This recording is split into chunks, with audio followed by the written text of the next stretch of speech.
What's up everyone, I'm your host Corey, back again with another video. Today I'm going to show you how you can set up this awesome macOS like dock for yourself. So without any further ado, let's get into it.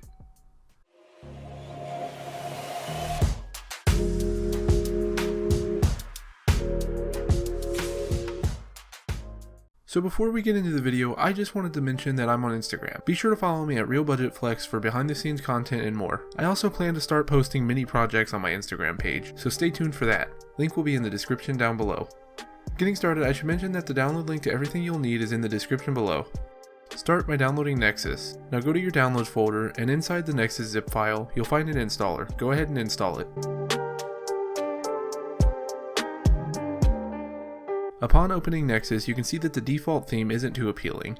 So to fix that, head to the description and download the macOS theme. Open the zip file. Now in a separate window, open your Documents folder. Look for a folder called WinStep. Open that, and inside you'll find another folder called Nexus.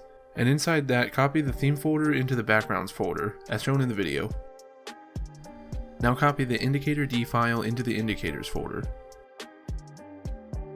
And finally, we need to install the icons. The macOS theme does come with icons, but only a few.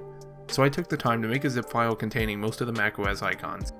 I don't take any credit for making the icons. All I did was download them and compile them into a folder.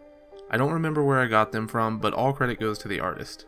Open my zip file and copy the folder called Nexus Icons to the root of your Documents folder. And finally, drag the WS backup file to your desktop, or anywhere you want. It really doesn't matter because it gets deleted right after we use it anyways. And that's it for the installation. Now all that's left to do is enable the theme, and that's where the WS backup file comes into play. Simply right click anywhere on the dock, hover over Nexus, and click Preferences.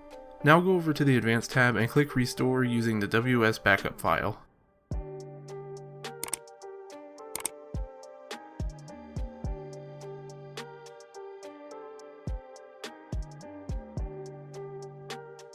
But that about wraps it up for this one. If you have any suggestions for future videos, send an email to me at realbudgetflex@gmail.com with the subject video idea, or leave your idea in the comments down below. Thanks a lot for watching. I hope you found this video helpful. If you did, be sure to show your support by liking the video. And if you want to see more content like this, be sure to subscribe and hit that bell icon so you won't miss any future videos. So as always, I hope to see you in the next one. Later.